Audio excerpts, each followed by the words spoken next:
يوم الدين وسلم تسليما كثيرا. يا أيها الذين آمنوا اتقوا الله حق تقاته ولا تموتن إلا وأنتم مسلمون.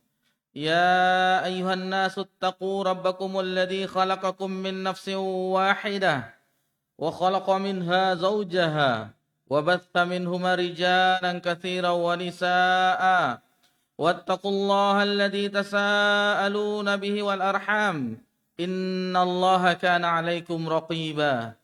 يا أيها الذين آمنوا اتقوا الله وقولوا قولا سديدا يصلح لكم أعمالكم ويغفر لكم ذنوبكم ومن يطع الله ورسوله فقد فاز فوزا عظيما.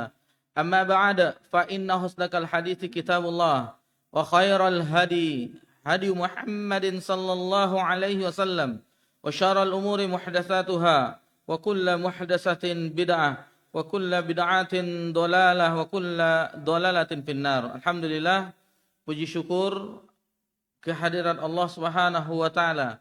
Allah Subhanahu wa taala telah menciptakan alam semesta. Allah Subhanahu wa taala yang telah memberikan rezeki kepada seluruh makhluknya.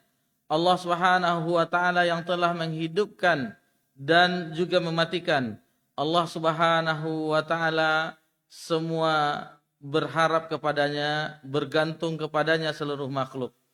Namun meskipun demikian, Allah Subhanahu wa taala Rabbuna Jalla wa Ala tidak memberikan kasih sayangnya atau berupa nikmat hanya untuk orang beriman saja, tidak.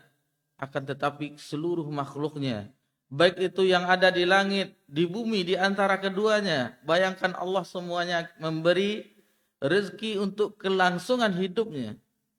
Apalagi terhadap orang yang beriman. Apalagi terhadap orang yang beriman. Kelapangan dada orang yang beriman, kebahagiaan yang ada di dalam hatinya ketika beribadah kepada Allah Subhanahu wa taala, itu tidak bisa digantikan dengan apapun kebahagiaan yang ada di sekitarnya. Contoh, sekarang kita alhamdulillah telah melewati separuh dari Zulhijjah. Tanggal 18 Zulhijjah. Ya, 18 ya. 18 Zulhijjah tahun 1446 Hijriah bertepatan 13 Juni 2025 Masehi. Alhamdulillah, bagaimana kita rasakan, kita bayangkan yang dirasakan oleh saudara-saudari kita kaum muslimin dan muslimat yang telah menunaikan ibadah haji di tahun ini. Itu kebahagiaan yang tiada tara. Seandainya ada dari kerabat kita, tetangga kita, jamaah masjid kita berkunjung, itu alangkah bahagianya mereka menceritakan bagaimana apa yang telah mereka lakukan ketika di tanah suci. Seolah-olah seandainya kita mau menemani, tentunya dengan wejangan air zam-zamnya, tentunya kurmanya dan oleh-oleh yang lainnya, mungkin bercerita terus. Karena kebahagiaan yang di dalam yang mereka rasakan ingin mereka ceritakan, akan tetapi itu tidak tanggung-tanggung. Tanyalah kepada bapak-bapak kita atau ibu-ibu kita yang pernah menunaikan ibadah haji. Ibadah haji ini berbeda. Karena umroh kapanpun bisa. Ini untuk haji. Yang sekarang beredar juga fatwa bahwasanya, karena bagi yang menyimak medsos, itu bagi Indonesia, bagi kita orang Indonesia itu tidak ada lagi kewajiban haji. Pertama, daftar antriannya yang terlalu panjang. Kedua, haji furodas itu ada ghararnya lebih besar lagi. Ada ONH plus masa tunggu 5 tahun ke atas. Itu adanya lagi. Semuanya berhubungan dengan ini. Mungkin ada yang membacanya, bisa dilihat. Tadi mendapatkan bagaimana fatwa Ustadz kita, Ustadz Dr. Irwandi Tirmizi, hafizallahu ta'ala. Beliau nukilkan bagaimana ini akhirnya unsurnya ribawi semua karena tabungan yang sangat lama, bertahun-tahun dan seterusnya. Dan mudah-mudahan ini tidak sampai terjadi. Yang kabar bahwasanya untuk jamaah haji Indonesia itu kuotanya dipotong 50%. Jangan sampai terjadi. Seharusnya ditambah 50%. Karena antrian yang berpuluh-puluh tahun. Dan kalau dapat selektif mana yang selayaknya pergi, mana yang tidak. Kasihan kita orang-orang tua yang tidak ada pendamping. Terus ada yang pikun juga. Karena orang pikun tidak ada lagi kewajiban bagi mereka. Lebih baik diberikan kepada orang yang betul-betul ada wajib bagi mereka, berakal dan seterusnya. Kalau sudah pikun tidak ada, sudah diangkat pena catatan. Karena salah satu syarat dari ibadah, rata-rata ibadah itu diantaranya itu berakal. Berakal. Kalau sudah tidak ada, hilang akalnya, itu tidak ada lagi kewajiban untuk melakukan ibadah kepada Allah Subhanahu wa taala. Itu sedikit muqaddimah bagi kita. Kebahagiaan orang yang beriman itu tidak bisa ditandingi oleh orang-orang yang tidak beriman kepada Allah Subhanahu wa taala, dan itu dirasakan di dalam hati. Bayangkan kita tadi sholat berjamaah, berzikir, kemudian kita sholat ba'diyah, menunggu azan Isya. Ini waktu-waktu yang istimewa. Sekarang kita tidak mendapatkan tambahan saldo dari rupiah kita misalnya, harta benda kita. Tetapi di akhirat itu tabungan pahala yang begitu, yang membuat kita, kenapa saya tidak rajin, kenapa saya tidak begini, kenapa saya tidak begini. Penyesalan. Jadi penyesalan bukan terhadap orang yang tidak beriman saja. Orang yang beriman pun menyesal, kenapa tidak lebih giat lagi. Karena penyesalan, semakin banyak amalan yang dilakukan, tentunya pahala yang diraih, kedudukan yang tinggi, derajat yang tinggi di surga Allah Subhanahu wa taala itu juga berbeda-beda. Kemudian salawat beriringkan salam kepada Nabi kita tercinta, yakni Nabi Muhammad sallallahu alaihi wasallam. Dan salah satu kenikmatan yang kita rasakan yaitu kita bisa mempelajari perjalanan hidup Nabi sallallahu alaihi wasallam.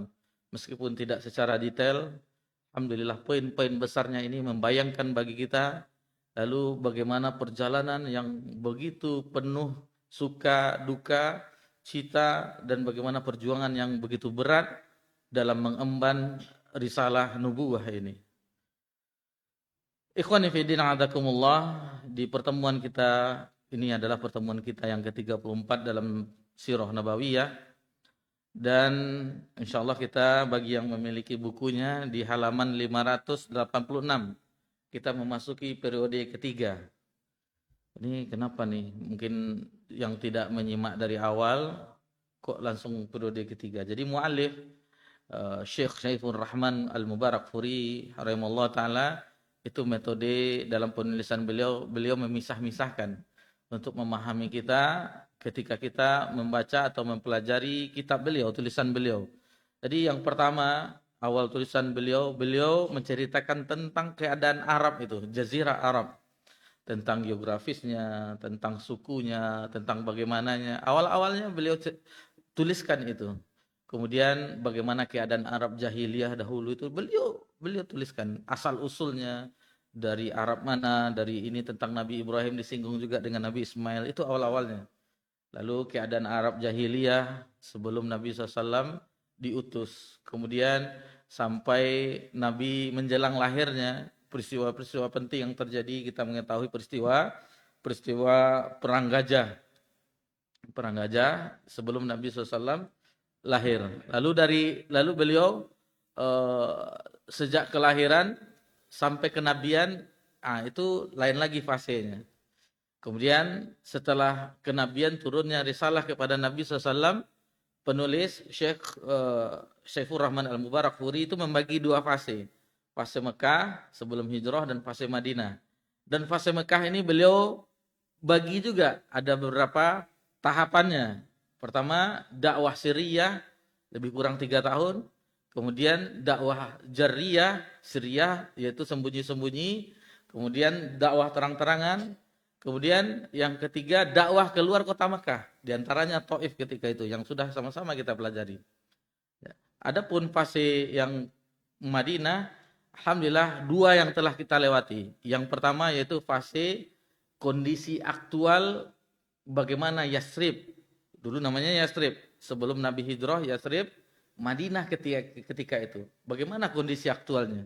Yang kita ketahui di situ bangsa atau suku kabilah yang besar, Aus dan Khazraj. Kemudian di situ ada juga orang yang masih beragama paganisme, juga ada ahlul kitab terutama Yahudi di situ.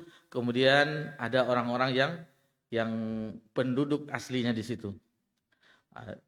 Sebelum Nabi SAW itulah kehidupan mereka. Itu fase yang pertama. Adapun fase yang kedua itu dimulai ketika era baru.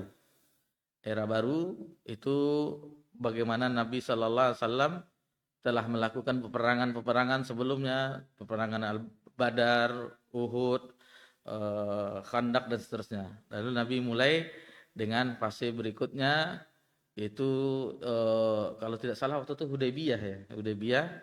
Nah, setelah itu baru ini Hudaybiyah sampai ke terakhir penaklukan kota Mekah, Fathu Mekah. Dan ini sekarang kita fase ke yang ketiga. Apa saja yang terjadi di fase yang ketiga ini? Ini di sini sebenarnya ada dua kejadian, akan tetapi penulis menyusunnya agar tidak terputus peristiwa-peristiwa. Akhirnya beliau melakukan metode, sebenarnya ini berkolaborasi. Terkadang ada perjuangan dan peperangan. Terkadang ada episode yang ketika kabilah-kabilah datang. Nah, sebenarnya terkadang terjadi peperangan, terkadang ada kabilah yang datang, selang-seling seperti itu. Ini fase yang ketiga. Fase yang ketiga. Ini lebih kurang selama 20 tahun kita telah berjalan bersama-sama. Alhamdulillah bersama-sama, mungkin dari awal, diantaranya ada yang dari awal di Musola Nur Falah. Nah, itu 20 tahun perjalanan Nabi SAW, kita bersama-sama menapakinya. Tentunya seperti tadi yang kita sebutkan poin-poin besarnya. Sampai peristiwa Fathu Mekah. Adapun yang ketiga ini tidak kalah penting juga, karena ini adalah bagian dari akhir perjalanan kehidupan Nabi SAW. Bagian akhir. Tapi kita langsung saja untuk menghemat waktu, karena dikhawatirkan. Karena kalau sirah ini tidak terasa, ketika kita sudah mulai, ada saja yang teringat-teringat yang lain terkadang. Mudah-mudahan kita lari ke inti permasalahannya, tidak berbelok kemana-mana. Ini fase yang ketiga ini dimulai dengan peristiwa Hunain, perang Hunain. Jadi ini setelah terjadi Fathu Mekah, berarti Nabi belum pulang ke Madinah. Ketika itu masih ada beberapa kabilah yang membangkang, seperti kabilah Hawazin, yang penduduk Hunain ini, yang di situ mereka Hawazin, Sakif, yang diikuti dengan kabilah yang lainnya seperti Nasar, Jusham, Sa'ad bin Bakar, dan Bani Hilal, yang mereka diantaranya adalah keturunan dari Qais Ailan. Jadi mereka tuh masih tidak mau menyerah kepada pasukan kaum muslimin. Gabungan mereka itu tadi kabilah Hawazin, Sakif, apalagi Jus'am, Bani Sa'ad bin Bakar dan seterusnya, mereka bergabung, itu dikomandoi oleh seorang yang bagus taktik perangnya, orang yang biasa berperang, yang bernama Malik bin Auf An-Nasri. Apa metode yang beliau pakai ketika perang Hunain ini? Jadi beliau dari suku Hawazin. Nama sukunya Hawazin, yang kalau berperang itu mati-matian. Jadi salah satu metode yang digunakannya untuk perang habis-habis ini dengan membawa seluruh keluarga, istri dan anak-anak mereka, dan seluruh harta mereka, seluruh hewan ternak mereka, dibawa semuanya. Kalau bahasa kita nih, perang habis lah gitu. Jadi tidak ada yang ditinggalkan di negeri mereka, enggak, semuanya dibawa. Jadi ini betul-betul motivasi perang. Dibawa semuanya, istri, anak-anak, keluarga dibawa, harta mereka dibawa semuanya, kemudian hewan-hewan ternak mereka dibawa semuanya, domba, kambing, onta dan seterusnya itu dibawa. Ini enggak tanggung-tanggung, ini motivasi dari Malik bin Auf Al-Nasri untuk membakar semangat pasukannya. Ini yang dikomandoi oleh Malik bin Auf itu selaku komandan. Mereka sebelum sampai ke perkampungan Hawazin, mereka berhenti, namanya daerahnya menuju Autas, sebuah daerah di situ, di bergerak menuju Autas yang nanti berkumpullah terjadi perang di namanya Hunen, tempat lembah Hunen yang peristiwa ini terjadi. Itu jarak tempuhnya, Hunen itu berdekatkan dengan Zi Al-Majaz, nama daerahnya. Jadi kalau ini mungkin agak nggak tahu kita, tetapi kalau kita katakan itu dekat dengan Arafah. Zil Al-Majiz itu dekat dengan Arafah. Terbayanglah bagi kita, oh Arafah tempat wukufnya jamaah haji. Di tanggal 9 Zulhijjah, puncak dari ibadah haji. Dekat situlah terjadi peristiwa itu. Itu jaraknya sekitar 10 mil dari Arafah. Di 1 mil kalau kita konversi sekitar 1,6 kilometer, berarti lebih kurang jaraknya 16 kilometer. 16 kilometer dari sini ada sampai ke ini itu Kampar enggak ya? Kalau dari sini Rimau Panjang. Nah, jadi itulah jaraknya dari Arafah ke lembah Hunen tersebut. Nah, itu jaraknya. Tapi kalau kita sekarang kan pakai kendaraan bermotor, mungkin enggak terlalu lama perjalanan kita. Tapi kalau dahulu mereka hanya memakai kendaraan yang paling kencang itu kuda. Ya, banyak onta, keledai, bigol, perkawinan antara kuda dengan keledai, bigol namanya. Terus ada yang berjalan kaki juga. Ada yang berjalan kaki. Strategi yang dipakai oleh Malik bin Auf ini mendapat kritikan dari yang senior lagi tetua. Jadi ada yang biasa juga hadir di medan pertempuran. Ini mendapatkan kritikan. Nama yang mengkritiknya itu adalah Duraid bin As-Simmah. Jadi dikritiknya, ini apa ini? Metode semacam apa yang digunakan? Membawa seluruh harta benda, membawa seluruh keluarga, membawa seluruh hewan ternak. Ini tidak efisien. Karena ini resikonya seandainya kalah, itu resikonya memang ini semakin tinggi tindakannya, risikonya semakin tinggi juga. Seperti itulah. Jadi dikoreksi, akan tetapi koreksi dari Dimah, dari siapa tadi, Duraid As-Simmah itu tidak mendapatkan perubahan dari keputusan komandan perang Malik bin Auf. Tidak dirubah. Tetap apa yang dilakukan sejak awal, keputusan sejak awal, itulah yang yang dilakukan. Meskipun terjadi sindiran-sindiran di antara sepuh ini, Duraid bin As-Simmah itu menyindir Malik bin Auf. Disindirnya seperti apakah engkau tidak melihat bagaimana ketika engkau membawa wanita, anak-anak, harta, anggota pasukan dan seluruhnya, itu tidakkah engkau melihat bagaimana nanti kejadiannya yang tidak mempunyai apa-apa lagi, semuanya menjadi tawanan perang, disindir, semacam masukan supaya bisa dirubah. Akan tetapi Malik bin Auf An-Nasri tetap dengan pendiriannya, karena dia sebagai komandan perang otomatis dia mendapatkan kedudukan yang wajib diikuti oleh seluruh pasukannya.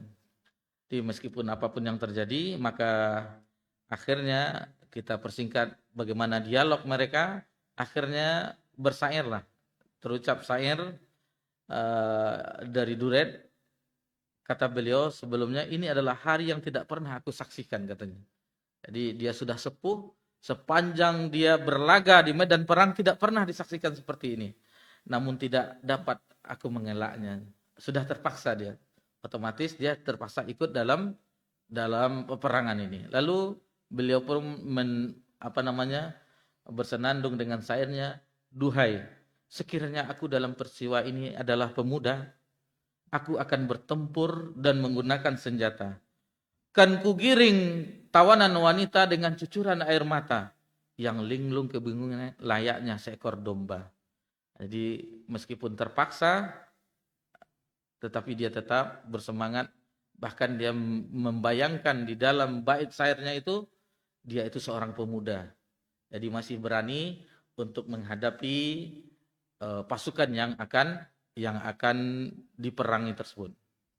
Kemudian ada beberapa laporan dari mata-mata bahwasanya melihat keadaan pasukan kaum muslimin. Jadi sudah ada laporan begini sudah dilaporkan.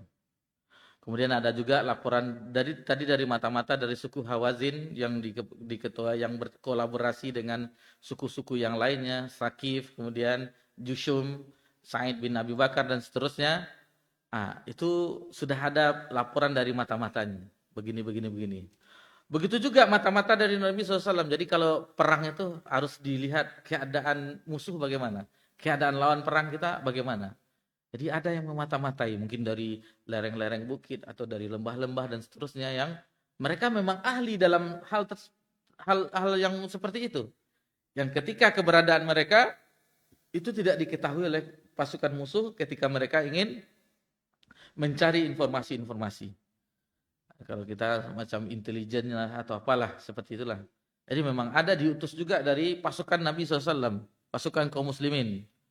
Kata Nabi SAW, yang diutus adalah Abu Hadrat As-Salami yang bahkan menyusup ke dalam pasukan yang dipimpin oleh Malik bin Auf An-Nasri ke suku Hawazin, Sakif dan yang lainnya.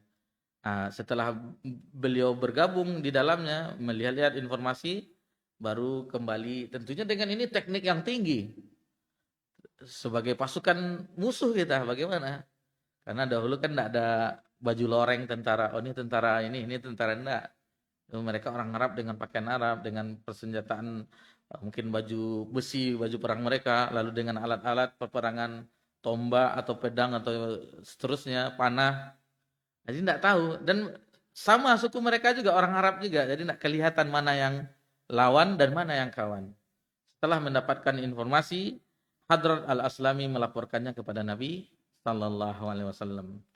Kemudian di hari Sabtu, jadi ini setelah Idul Fitri, hari raya Idul Fitri, penaklukan kota Mekah, kita mengetahui itu di tanggal 20 Ramadan. Jadi Nabi Sallallahu Alaihi Wasallam lebih kurang 18 hari, dan ini adalah hari ke-19 hari yang ke-19 Nabi di Mekah. Sedikit kita kita ambil pelajaran teringat dari sini ulama kita mengambil hukum. Sebelumnya peristiwa di tahun ke-7 Umratul Qadha, itu Nabi SAW berada di Mekah 3 hari. Di sini 18 hari. Dari sinilah para ulama mengambil hukum berapa hari seseorang itu dianggap musafir. Yang pertama, yang tadi pendapat itu dilakukan oleh Nabi, peristiwa itu di tahun ke-7 Hijriah yang kita ketahui dengan di bulan Zulqa'dah, Umratul Qadha. Yang mana sebelumnya Nabi umrah tidak jadi. Di tahun sebelumnya yang terjadi peristiwa Sulhul Hudaybiyah, yang tidak jadi masuk ke Mekah, hanya sampai Hudaybiyah, terhalang dengan pasukan kaum kafir Quraisy. Begitu juga di tahun ini, maksudnya di peristiwa Fatu Mekah, Nabi SAW itu 18 hari di kota Mekah. Dari situlah para ulama khilaf berapa lama seseorang itu dikatakan musafir. 3 hari, 18 hari, dan ada yang mengatakan tiada batas. Telah dapat kabar dari kami ketika penjelasan ini, salah satu dari ustadz kita yang alhamdulillah mendapatkan nikmat menimba ilmu di kota Nabi. Ketika itu beliau didatangi kampusnya oleh Syekh Muhammad bin Shalih Al-Utsaimin rahimahullah ta'ala, yang kita ketahui Syekh Utsaimin memberikan semacam daurah atau kajian kepada mahasiswa. Lalu ada yang bertanya, Syekh, bagaimana hukum kami ini? Apakah kami ini musafir atau bagaimana? Karena mereka libur itu sekali setahun di musim panas. Itu lebih kurang 3 bulan sekarang. 3 bulan yang kita ketahui karena sebagian mahasiswa sekarang libur, akhir Agustus mereka akan kembali lagi untuk melanjutkan studi mereka. Di 3 bulan mereka libur sekali setahun. Jadi jawaban Syekh ketika itu beliau memaparkan sebagaimana yang kita sebutkan, ada ulama berpendapat 3 hari, setelah 3 hari dia hukumnya sama dengan mukim, ada yang berpendapat 18 hari di peristiwa ini Fatu Makkah dan peristiwa Umratul Qadha, dan Syekh menguatkan selagi tidak berdomisili di sini, maksudnya di kota Nabi, ingin kembali ke tanah air masing-masing, di negara masing-masing, itu hukumnya masih musafir. Wallahu ta'ala alam. Itu yang kami dapatkan penjelasannya dari ustadz kita yang pernah menimba ilmu di kota Nabi, dan itu jawaban dari Syekh Muhammad bin Shalih Al-Utsaimin rahimahullahu ta'ala. Jadi selagi kita misalnya ada berjalan, tidak tahu kita berapa lamanya, seandainya kita masih ingin kembali ke tempat, ke Pekanbaru, berarti berapa lama pun kita di situ, kita terhitung musafir. Wallahu ta'ala a'lam. Taib.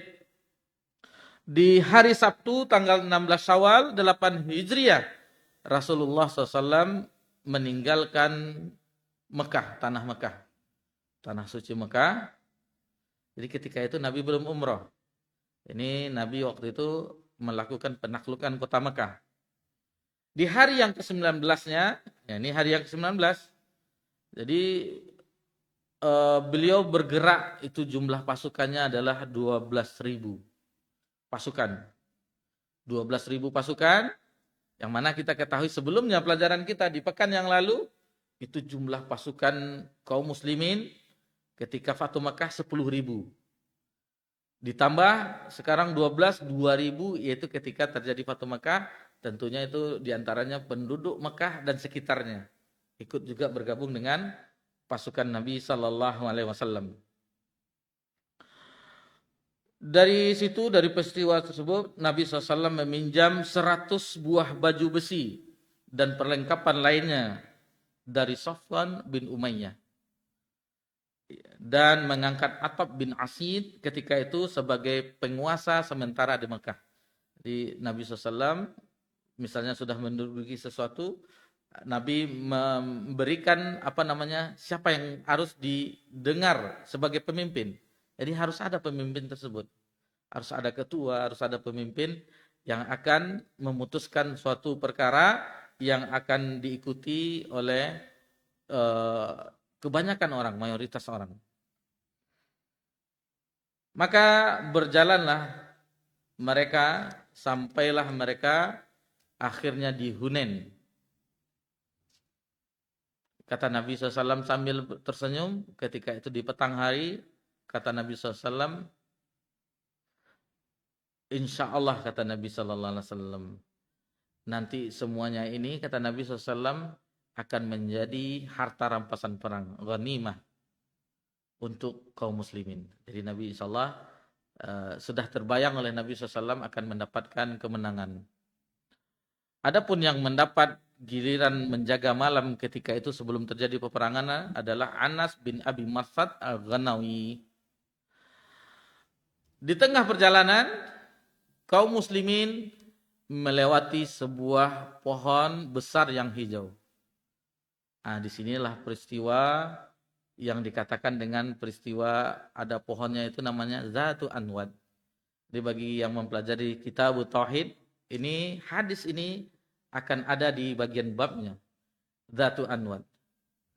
Dari sini kita mengetahui bahwasanya di antara sahabat itu bertingkat-tingkat keimanan mereka. Dan di antara mereka ada yang baru masuk Islam, memeluk agama Islam.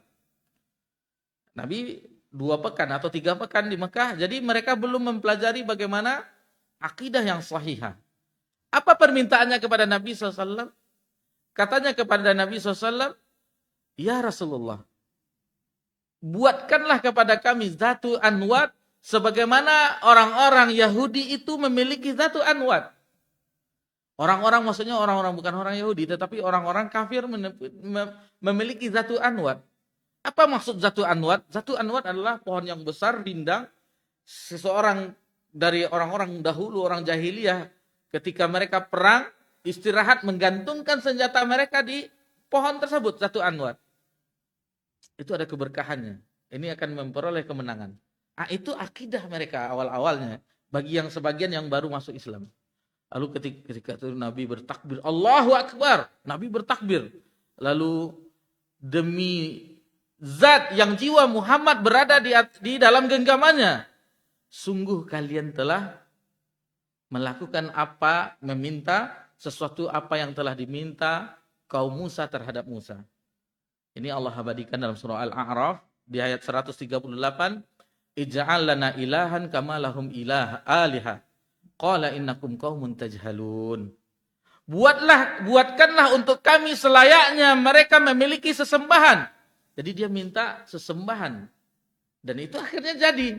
Yang namanya Samiri kan, kita kalau lihat surah Al-Baqarah atau di dalam surat Toha, bagaimana kisah Nabi Musa ketika meninggalkan kaumnya menerima Taurat, dan itu tidak bisa dibendung oleh saudaranya Nabi Harun. Akhirnya mereka menjadikan ilah-ilah selain sesembahan selain Allah Subhanahu wa taala. Kata Nabi Musa, dan ini Allah abadikan dalam firman-Nya dalam surah Al-A'raf ayat 138, qala innakum qaumun tajhalun. Sungguh kalian adalah orang yang tidak mengetahui, orang yang jahil. Dan begitulah umat Nabi SAW akan mengikuti sunnanan qablakum, akan mengikuti sunan-sunan kebiasaan-kebiasaan orang-orang kaum sebelumnya. Sejengkal demi sejengkal, kemudian sedepa demi sedepa, sampai masuk ke lubang dob. Itu akan diikuti oleh umat Nabi SAW. Seluruhnya, seluruh maksiat akan diikutinya. Hanya satu yang tidak bisa diikuti oleh orang ahlul kitab. Ada yang tahu? Seluruh maksiat, kesyirikan, ini homoseksual, seluruhnya itu dilakukan oleh umat Nabi SAW, meniru orang-orang terdahulu. Hanya satu yang tidak mereka bisa melakukannya. Ada yang tahu? Siapa tahu ada yang diantara kita pernah belajar kitab Tauhid, syarahnya Qaulul Mufid. Jadi di Qaulul Mufid itu disebutkan bahwasanya yang satu itu yang tidak diikuti oleh umat Nabi SAW, yaitu membunuh Nabi. Tidak ada. Sementara orang-orang ahlul kitab itu membunuh Nabi dan Rasul. Dan umat Nabi Muhammad SAW tidak membunuh Nabi, karena Nabi yang terakhir adalah Nabi Muhammad SAW. Dan ketika itu terjadilah kesombongan di hati kaum muslimin, sebagian yang baru masuk Islam dengan jumlah yang banyak 12.000, akhirnya mereka sombong, takabur. Kesombongan mereka ini Allah abadikan nanti tentang peristiwa perang Hunain di surah At-Taubah. Karena azan, insyaallah kita lanjutkan setelah azan. Kita azan dulu, kita dengarkan seruan azan. Fadhal.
Alhamdulillah wassalatu wassalamu ala Rasulillah ma ba'd. Baik, maka setelah peristiwa tersebut, kesombongan dari sebagian mereka yang baru memeluk Islam melihat pasukan yang berjumlah besar, 12.000 pasukan, ada di dalam hati mereka sebagian kecil yang baru memeluk Islam, sebagaimana tadi awalnya mereka meminta Zatu Anwat, pohon keramat, buatkanlah kepada kami Zatu Anwat sebagaimana mereka memiliki Zatu Anwat. Lalu Nabi membacakan firman Allah Subhanahu wa taala dalam surah Al-A'raf ayat 138. Lalu maka terjadilah peristiwa perang Hunain, bertepatan itu di hari Selasa. Malam hari Selasa 10 Syawal.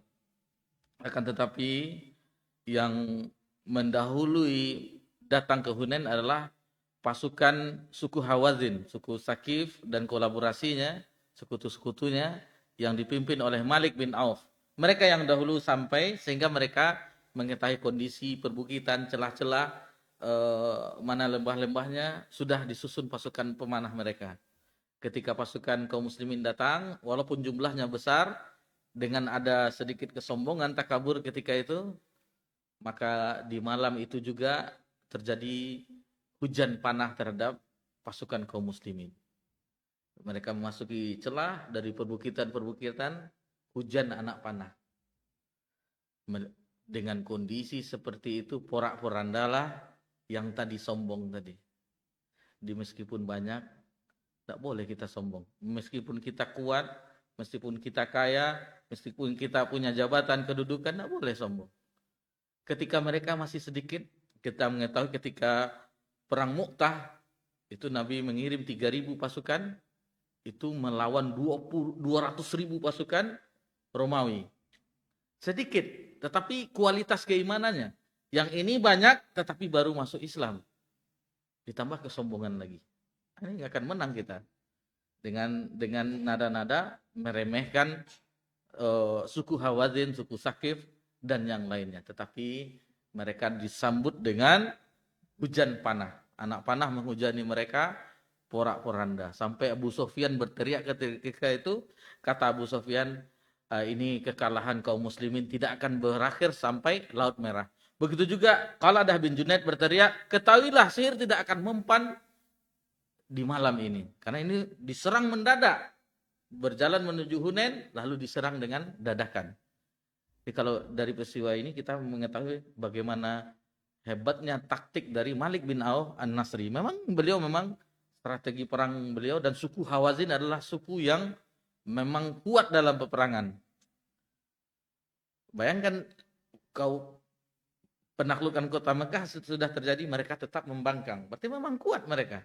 Punya pasukan perang yang berani mati. Maka ketika itu Nabi Sallallahu Alaihi Wasallam menampakkan keberaniannya. Bagaimana Nabi dalam situasi seperti itu, Nabi menampakkan keberaniannya yang tidak ada tara. Dan kita mengetahui Nabi itu sangat pemberani. Pernah terjadi suatu peristiwa, suara yang keras membuat orang terbangun di malam Madinah, itu semuanya orang keluar. Akan tetapi Nabi sudah keluar dengan tunggangannya dan dengan anak panah dan peralatannya. Kata Nabi, sudah tidak apa-apa. Jadi Nabi sudah melihat dahulu. Itulah keberanian Nabi SAW. Dan Nabi bukan berlindung di belakang pasukan, tidak. Nabi di depan pasukan. Dan di peristiwa ini ketika terjadi, sudah tidak tahu lagi arahnya, mau lari kemana, dan seterusnya, maka Nabi berteriak. Di situ nampaklah Nabi, pemberaninya Nabi SAW. Dalam keadaan genting. Anan Nabi, wala kadzib, kata Nabi. Dengan suara yang lantang. Aku adalah Nabi dan aku bukan pendusta. Wa ana ibnu Abdul Muttalib. Dan aku adalah cucunya Abdul Muttalib. Ketika dipacunya hewan tunggangannya, ketika itu dipeganglah hewan tunggangannya, pelana dan tali kekangnya oleh Abu Sufyan dan Abbas bin Abdul Muttalib, paman beliau. Karena Nabi ingin menyerang, tetapi ditahan. Jangan. Sendiri, bahaya kan gitu. Tapi Nabi ingin melakukan itu, tapi semua pelananya dan tali kekangnya dipegang oleh Abu Sufyan dan Abbas bin Abdul Muttalib. Dan akhirnya yang menyeru, karena Abbas memiliki suara yang lantang, maka Nabi perintahkan Abbas untuk memanggil pasukannya. Maka ketika itu barulah Abbas meneriaki siapa saja yang pernah ketika wahai kaum Ansar, dipanggil-panggil semuanya oleh Abbas, dipanggilnya semua kaum dan seterusnya, orang yang pernah melakukan baiat yang Sulh Hudaybiyah Baitur Ridwan dipanggil oleh Abbas. Kaum Ansar, kaum Muhajirin dipanggil semuanya, akhirnya menyatu. Dan memang Nabi ketika itu berdoa, ya Allah, turunkanlah pertolonganmu. Jadi Nabi sallallahu alaihi wasallam telah berdoa kepada Allah Ta'ala dalam situasi itu agar menurunkan pertolongannya. Lalu Nabi SAW ketika sudah mulai terbentuk pasukan, sudah menyatu yang disuruh oleh Abbas, maka kata Nabi SAW, sekarang perang telah bergolak dengan dahsyatnya. Lalu Nabi mendoakan kepada wajah-wajah pasukan tersebut, yang lawan tersebut, suku Hawazin dan seterusnya, amat buruklah wajah-wajah ini, kata Nabi SAW. Dan bahkan Nabi SAW mengambil pasir debu, lalu melemparkan ke sebagian pasukan. Ini adalah mukjizat Nabi SAW, sehingga pasir-pasir debu itu membuat mereka kelabakan, menutup mata mereka. Bagaimana kita perihnya dengan debu-debu. Dan itu bukan yang dilempar saja oleh Nabi, yang lain pun ada yang ikut yang banyak, seolah mereka semuanya kena. Itulah mukjizat Nabi SAW diantaranya, sehingga pasukan lawan musuh ketika itu kelabakan. Sudah terbalik, tadi yang porak-poranda pasukan kaum muslimin dihujani anak panah, sekarang mereka yang sudah kelabakan dengan perihnya mata mereka kena debu. Padahal Nabi cuma mengambil segenggam lalu melemparkannya. Tetapi kebanyakan mereka yang terkena debu tersebut, matanya yang pedih, dan mereka lah yang sekarang barisannya yang porak-poranda. Jadi melemahlah serangan musuh dan kekalahan mereka pun telak. Jadi di sini orang-orang tersebut korban dari Bani Tsaqif dan yang lainnya 70 orang. Dan Nabi SAW dan pasukannya itu mendapatkan harta rampasan perang, peralatan perang dan seterusnya. Dan mengenai peristiwa ini Allah abadikan dalam firman-Nya dalam surah At-Taubah. Nanti bisa kita lihat dalam surah At-Taubah ayat 25 sampai ayat 26. Allah Subhanahu wa taala berfirman, "Wa yauma Hunainin idz a'jabatkum kasratukum falam tughni ankum syai'a wa daqat 'alaikumul ardu bima rahubat tsumma wallaitum mudbirin." Dan ingatlah peperangan Hunain, yaitu di waktu kalian congkak, sombong tadi. Karena banyaknya jumlah kalian, maka jumlah yang banyak itu tidak memberi manfaat kepada kalian sedikit pun. Dan bumi yang luas itu telah terasa sempit oleh kalian. Kemudian kalian berlari, kemudian kalian lari ke belakang dan bercerai-berai. Kemudian kata Allah Subhanahu wa taala di ayat 26, "Tsumma anzalallahu sakinatahu 'ala rasulihi wa 'alal mu'minina wa anzala junudan lam tarauha wa 'adzabal ladzina kafaru." Kemudian kata Allah Subhanahu wa taala di ayat 26 dalam surah At-Taubah, Allah menurunkan ketenangan kepada Rasulnya. Kemudian kepada orang-orang yang beriman, wa anzala junulam tarauha wa 'adzabal ladzina kafaru.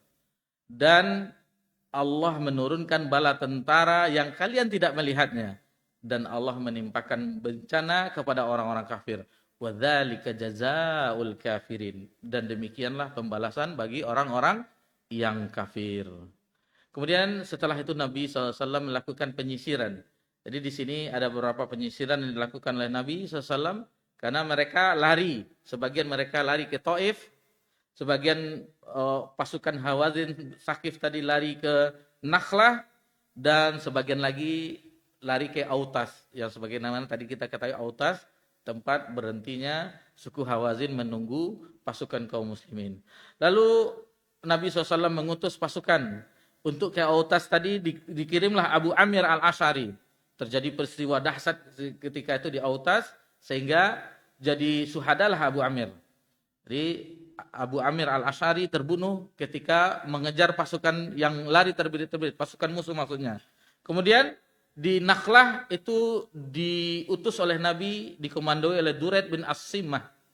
Bukan, Duraid As-Simah tadi yang sepuh tadi, yang membawa pasukannya lari ke ke Nakhlah, daerah dekat Yaman.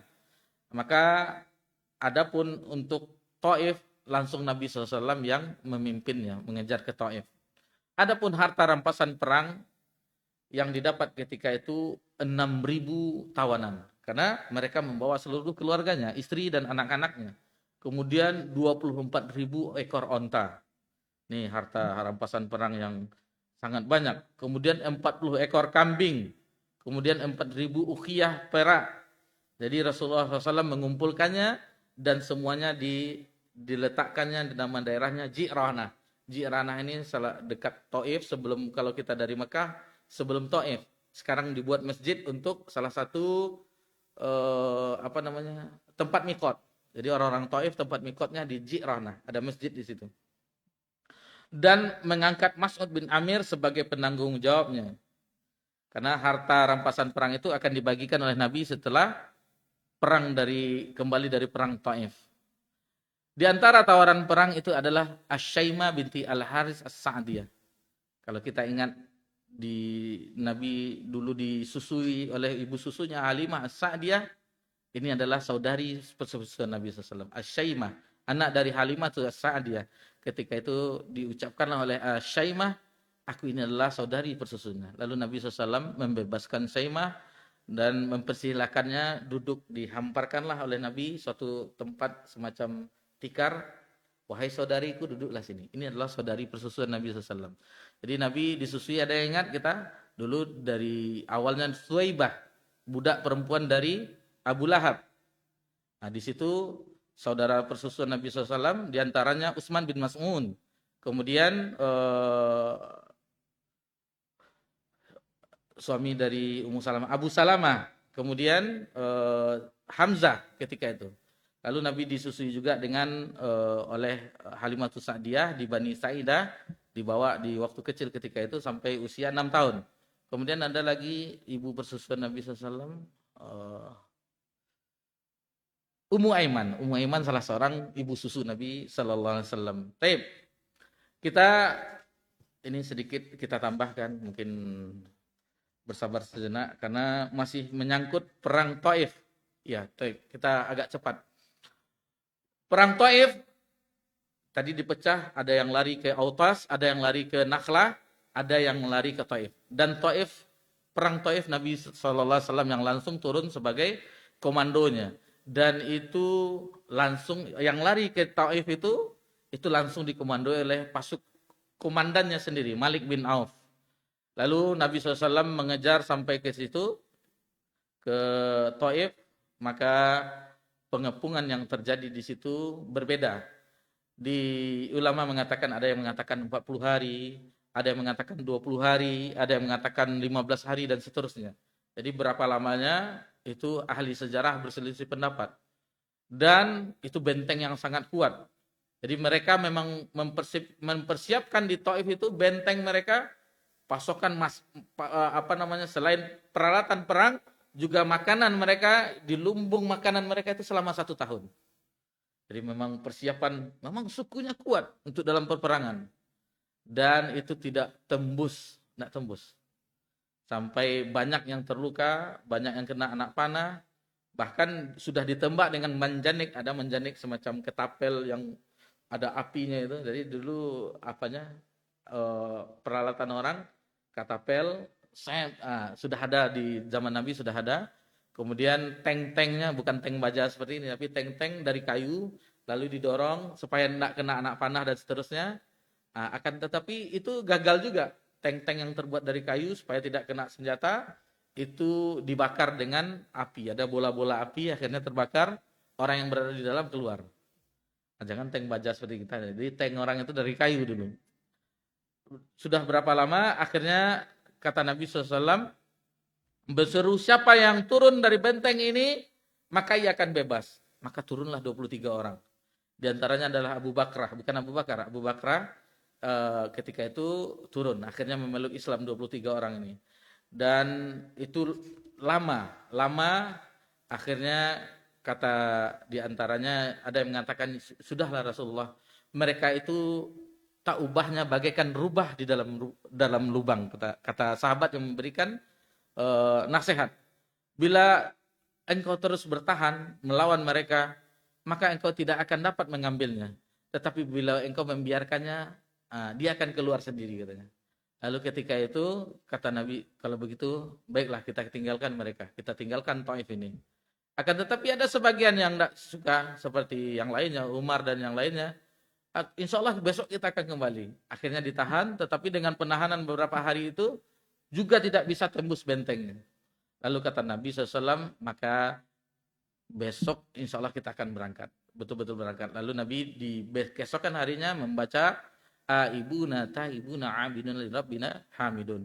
Kami kembali, kami bertaubat, beribadah dan memuji Rabb kami. Ini adalah bagian akhir. Jadi kalau bapak-bapak yang safar, kalau kembalinya ditambahkan Aibuna ta'ibuna abidun li rabbina hamidun.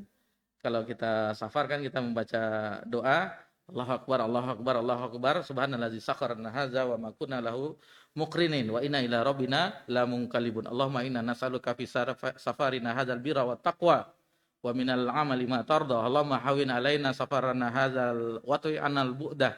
Allahumma anta sahibu fis safar wal khalifatu fil ahli. Allahumma inni a'udzubika min wa'sasis safar wa qabatil manzar wa su'il munqalabi fil mali wal ahli. Setelah itu mau berangkat.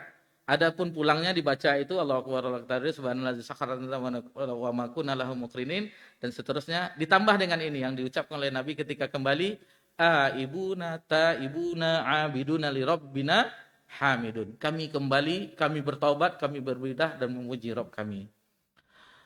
Lalu ada yang berkata, wahai Rasulullah, berdoalah keburukan atas orang-orang Saqif. Tetapi Nabi tidak mendoakan keburukan. Akan tetapi Nabi mendoakan kebaikan untuk mereka. Ya Allah, berikanlah petunjuk kepada orang-orang Saqif dan bawa datang mereka. Itu yang jadi Nabi mendoakan kebaikan. Dan setelah itu Nabi sampai di Ji'ranah, lalu Nabi bagi-bagikanlah harta rampasan perang. Nabi bagi-bagikan, begitulah Nabi memberikan kepada orang-orang yang baru masuk Islam 100 ekor onta seperti Abu Sufyan. Lalu Abu Sufyan meminta, bagaimana dengan anak saya Yazid? Beri juga. Bagaimana dengan anak saya Muawiyah? Diberikan juga. Ada yang meminta ini. Lalu Hakim bin Hizam meminta, tambah lagi. Lalu dinasihati oleh Nabi, wahai Hakim, innad dunya hadratul. Ya tidak, lebih kurang itu maknanya. Wahai Hakim bin Hizam, sesungguhnya dunia itu hijau dan nikmat. Lalu ketika itu Nabi mengatakan, sudah jangan minta tambah lagi. Sudah 3 kali minta tambah. Lalu diberhentikan oleh Nabi agar tidak tambah lagi. Dan itu banyak, ada 100 ekor onta, bahkan ada yang 1 lembah Nabi kasihkan. 1 lembah, 2 lembah Nabi berikan. Karena banyak ketika itu. Dan ketika orang ini kembali ke kaumnya, diserukannya, masuklah Islam kepada agama yang tidak takut miskin dan seterusnya. Jadi Nabi memberikan seperti itu. Lalu Nabi memberikan kepada orang-orang yang ikut perang itu dengan pembagian yang sebagaimana, dan tidak ada satupun yang dapat orang Ansor. Muhajirin dapat, Ansor tidak dapat.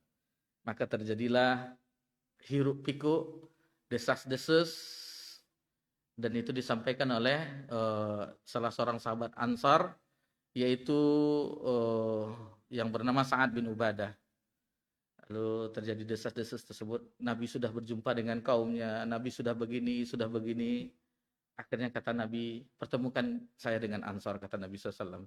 Maka dipertemukanlah Nabi dengan Ansor, dan tidak ada orang Muhajirin yang ikut kecuali 1, tapi tidak disebutkan namanya. Ketika itu ada 1 orang Muhajirin yang ikut, dan selebihnya di dalam tenda itu adalah orang-orang Ansor. Lalu ketika itu Nabi SAW memuji Allah, lalu Nabi berkata, wahai kaum Ansor, kata Nabi SAW, ucapan miring dan keberatan kalian terhadapku sudah sampai kepadaku. Jadi ada ungkapan-ungkapan miring dan apa yang disebutkan, Nabi sudah berjumpa dengan kaumnya, ini begini.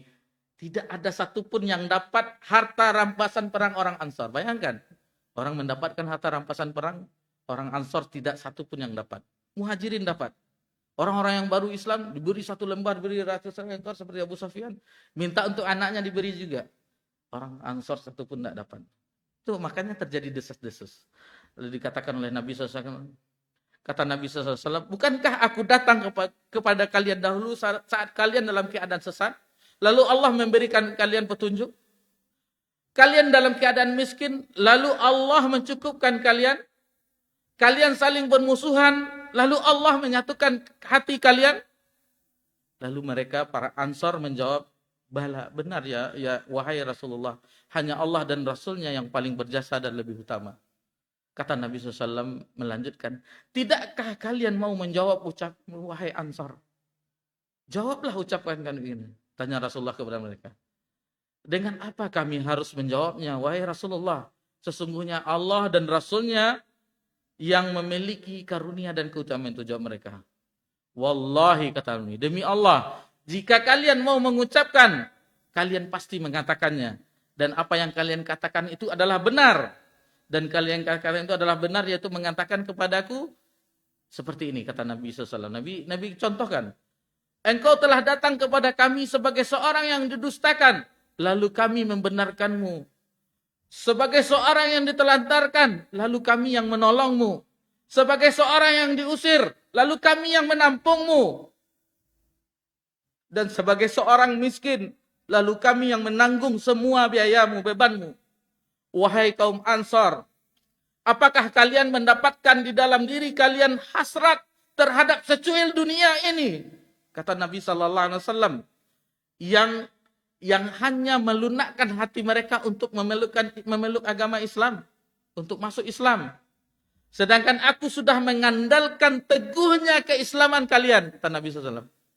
Jadi ini hanya secuil dunia untuk melunakkan hatinya terhadap Islam.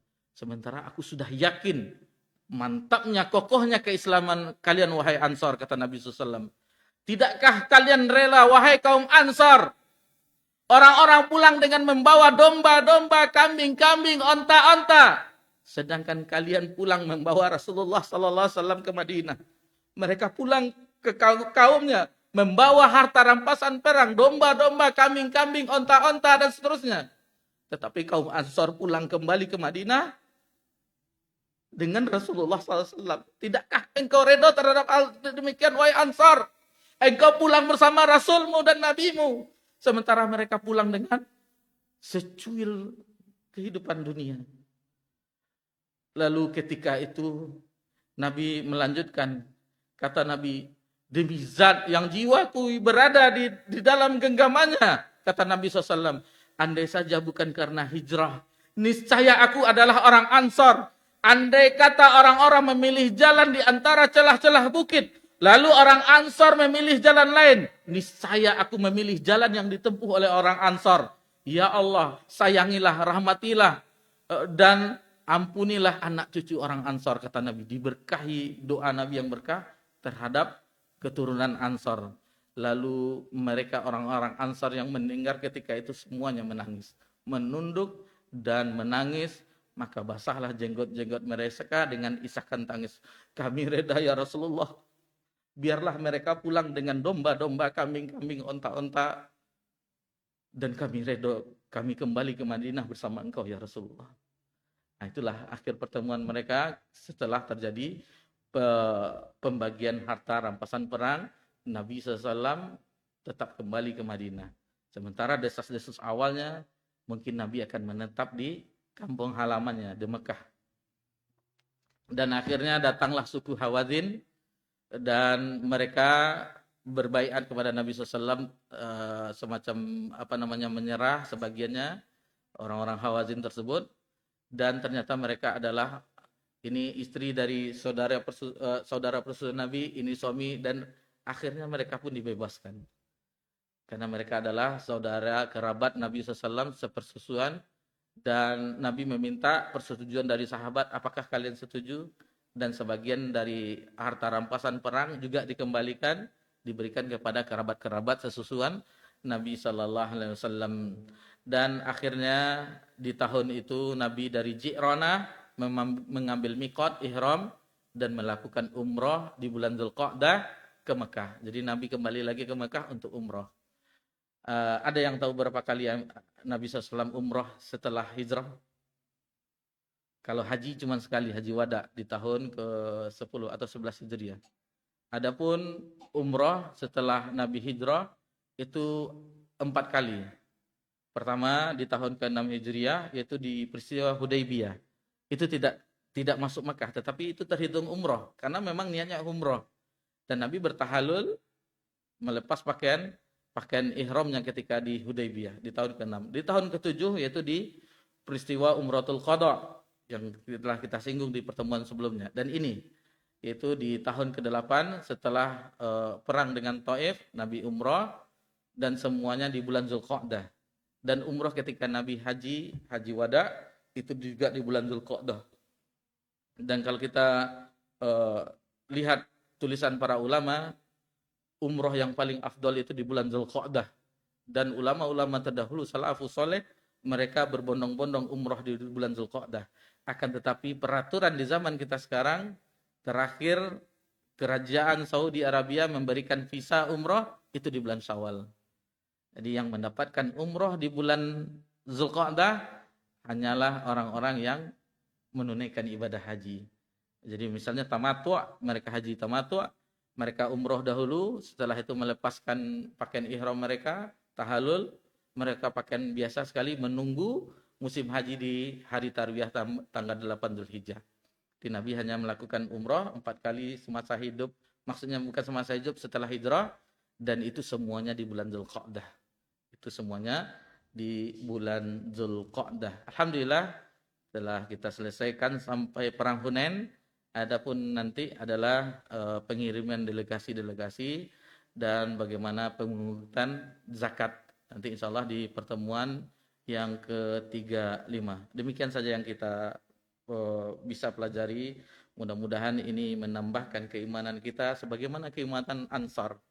Orang pulang dengan gemerlap kehidupan dunia, kita kembali dengan ajaran Nabi kita. Kecintaan terhadap Nabi kita tercinta sallallahu alaihi wasallam, dan tentunya cita-cita kita itu bermajlis dengan Nabi SAW di akhirat kelak. Tentunya di surga Allah Subhanahu wa taala. Mudah-mudahan Allah memberikan kita taufik hidayah bisa bersua dengan Nabi SAW dan bisa bermajlis. Alangkah indahnya majlis tersebut. Ada Nabi SAW, ada Abu Bakar, ada Umar. Jangan sampai kita bermajlis dengan iblis, Qarun, Hamam dan seterusnya. Itu tentunya di neraka wal iazubillah. Subhanakallahumma hamdika asyhadu an la ilaha illa anta astaghfiruka wa atubu ilaik. Wassalamu ala nabi Muhammad sallallahu alaihi wasallam wa ala alihi washabbihi jami'an. Alhamdulillahirabbil alamin. Wassalamualaikum warahmatullahi wabarakatuh.